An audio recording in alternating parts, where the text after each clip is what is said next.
Let's talk about Limbo. Hey everyone. I have a bit of a problem. You see, all the colour from my camera recently dried out, and I don't know how to restore it, so until I do, you're gonna have to settle for this monochromatic footage. But hey, we're talking about Limbo today! Yay! Okay, I'm not talking about Limbo the place, I mean Limbo the video game. Back in 2004, Arndt Jensen was but a simple employee working at IO Interactive. You know, the Hitman lads. Because of the increasingly corporate nature of the company, he was feeling a bit fed up with his job, so he decided to draw some sketches that would form the concept of this game, in what would be known as his mood image, or his secret place. By 2006, he attempted to obtain some funding from the Danish government, along with doing a good amount of programming, all to make an artistic concept for the game. This resulted in a meeting with Dino Patti, a programmer at Serious Games who was also tired of his job. The two would leave their respective jobs and would form Playdead in Copenhagen, Denmark by the end of that year. From there, Limbo's concept was greatly expanded upon. They would get more funding from the Danish government. The team expanded its staff count from the initially 8 employees to 16 by the end of development. Roughly 70% of content had to be cut for not fitting the themes and tone of the game, and eventually, on July 21st, 2010, the game would get released as a timed exclusive for Xbox 360. And while that version was published by Xbox Game Studios themselves, later iterations would have Playdead self-publish them for obvious reasons. But what other iterations?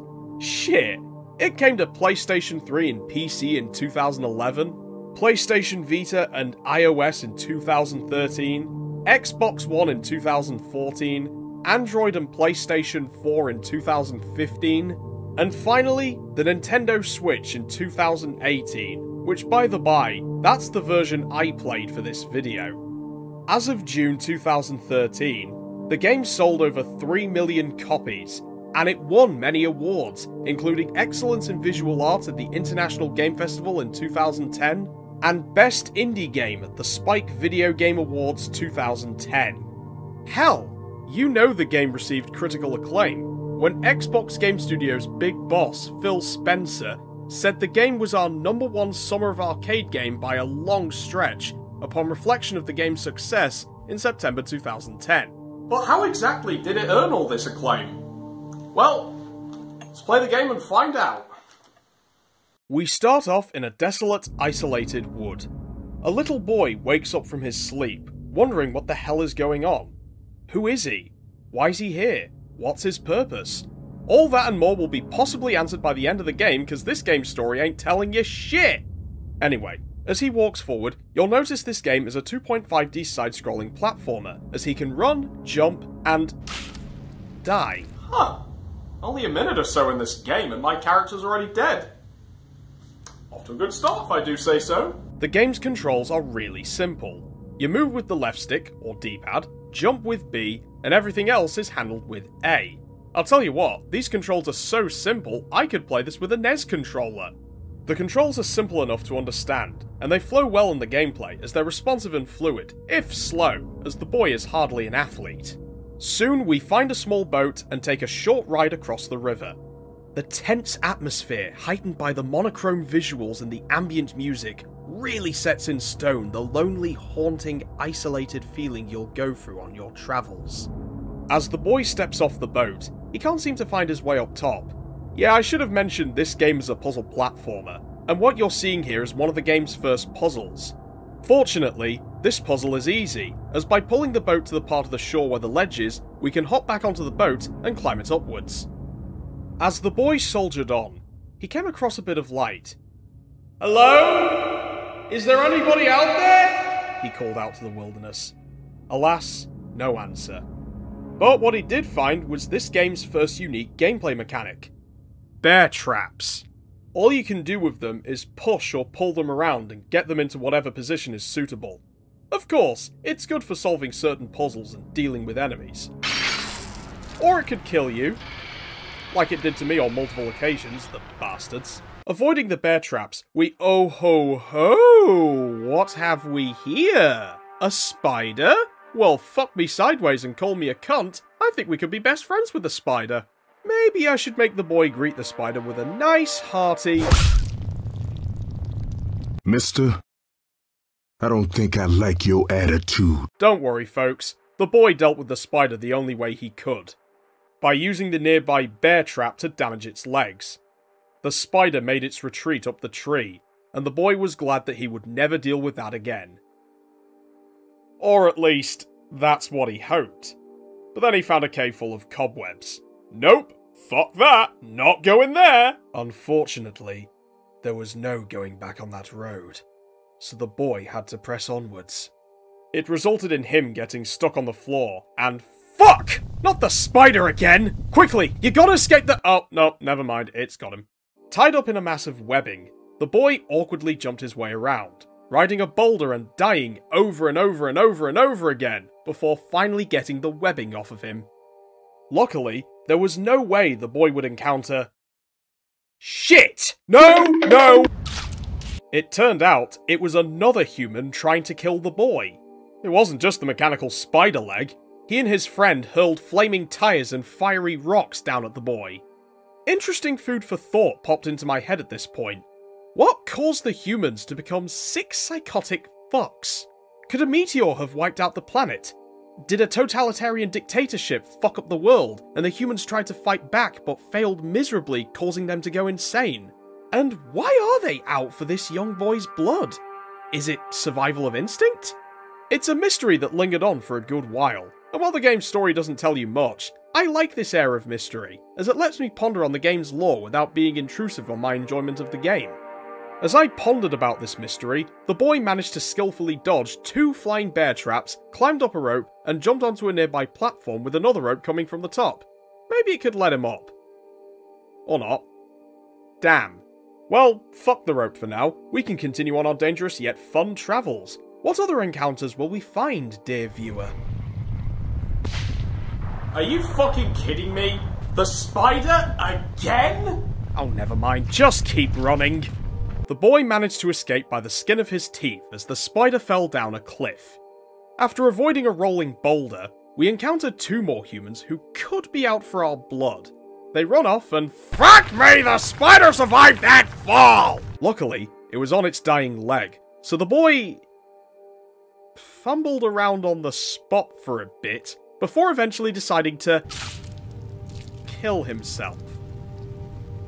Then he pulled the leg out of the spider, finally killing it once and for all.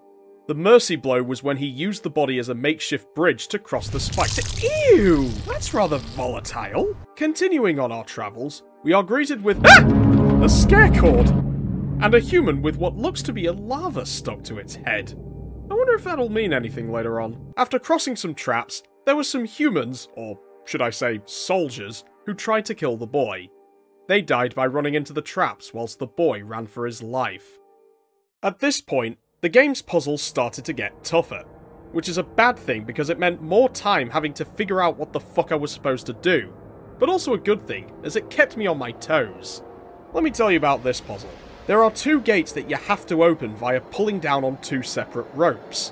One of these ropes, the rope that opens the first gate, happens to be surrounded by 2 buzzsaws, so you have to maneuver yourself on that rope to pull the gate, then hightail it to the other rope to pull the other gate while the first gate comes down. And it can be so frustrating with the good timing you need to solve the puzzle. But once you solve it, you feel proud. But it's not as though you're out of the woods yet, as you stumble across the second unique gameplay mechanic, the lava. Yeah, remember that soldier? Well, now we get to be controlled by the lava. Kinda. I was a bit confused at first due to the lack of control I was given. You see, the boy in this state can only walk in one direction, left or right. The only way to change it is by walking into some light and let the smoke get to the lava, forcing you to walk in the other direction. How do you remove the lava? Well, after doing some puzzle platforming, the lava was removed from the boy's head by wall monsters who ate the damn thing. The boy was able to continue on, and here there were some puzzles that involved some degree of manipulating the water. Raising the water in a ditch to cross it via a log, an escape from rising water, pulling levers to raise the levels of floating blocks, and finally another escape from a rising water sequence with special guest lava. At this point, I had gotten used to the mechanics of the lava, so I simply rolled with it. A short while later, the boy reached that moment. You know, the one all the game's promo material kept on advertising. The big jump across the giant hotel sign.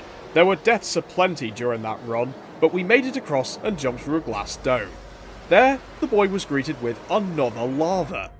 I found out during this puzzle you have some degree of control here, as you can make the boy run instead of having him automatically walk, though you're still limited to just moving left or right.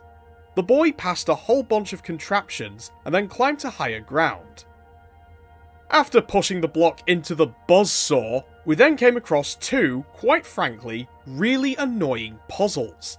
The first involving a lift, a block, and a seesaw platform, where you have to balance the tip of the lift platform onto the seesaw in order to move the block to underneath the rope. And the second involving two blocks, a moving platform, and a buzzsaw. You have to press two buttons at the right time to release the blocks, then quickly climb to higher ground. I felt accomplished after solving these puzzles. Oh hey there, Mr. Mosquito. Whoa, it's okay, don't be afraid. I've been through lots of shit today. Can I grab your leg so I can get to the top? I can? Hooray! We clambered to the top with the aid of some ties and blocks, swung over a plate of electricity using a chain, and travelled across a rotating environment. Soon, the boy encountered another puzzle that introduced the game's third and final unique gameplay mechanic. Magnetism, which uses magnet fields powered by generators that manipulate the gravity of objects, and in later puzzles, you.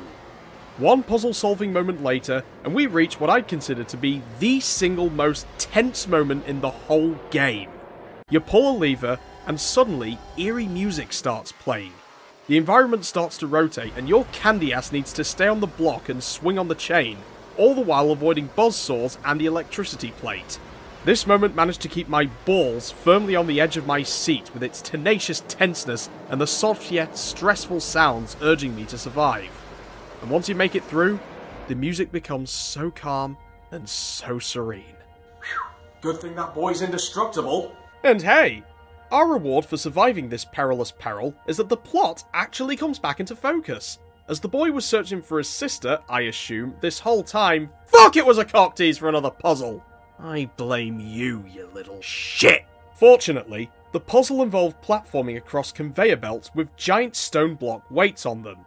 The boy made it across, and wall monsters ate the lava. The boy eventually found a minecart, and as he rode on it, we reminisced about the journey thus far. Mostly the encounters with the spider. Before the boy died to the oncoming electricity plate that was powered by a button. The boy struggled to get the minecart in a good enough position so he could safely cross the plate before the minecart hit the button. "Behave yourself!" he screamed. Once he escaped, there was another tense moment in a moving hallway. It was pitch black, apart from a solitary source of light. There were a whole bunch of electricity pads. Luckily, the boy made it through, before being shot dead by turrets, and then realising he could destroy one of them in order to escape. The magnetism gameplay mechanic came swinging back into full force when a puzzle reared its ugly head that was set up with two blocks, a magnet field, and higher ground. After solving that puzzle, the boy travelled up a lift. There was a block tied up to some string that the boy forced the turret to shoot down, and then— Oh no. Oh god, no. Oh Jesus Christ, no! Not this puzzle! You have to get the block out of a crevice using the magnet field. And this one bit took me who knows how long because the damn block is always slanted at an angle. And if it hits the top of the ceiling, you are fucked. SOL. Start all over from the top. You have to press that button at so many perfect times and make sure the block is safely out the field before you lose all of your shit! Eventually, it was out of there. The boy fiddled with more magnetism switches to get the blocks in position to progress, and then the same thing happened with a rope on a zip wire, although the boy didn't jump down from the rope in time, leading to his death. Clearly, I have a knack for killing the young boy. He encountered a directional magnetism field, which he used to escape a giant buzzsaw out of nowhere onto the H from the hotel sign from earlier. Sliding down a rope, it led him to a wheel. At last, the final stretch of the game is upon us, so let me wrap this up pretty quick. We climbed up a block via moving magnet fields, dodged one last turret to switch a magnet generator on, passed some buzzsaws, fried the boy on some electricity plates, and finally used one last magnet switch to shoot the boy through a glass pane, sending him to his resting place. Suddenly, we're back in the woods. The boy wakes up and walks forward, just like the beginning of the game. There, he finally meets up with the girl he was looking for all this time, and you take in just how proud you are of going through all that shit just to find her.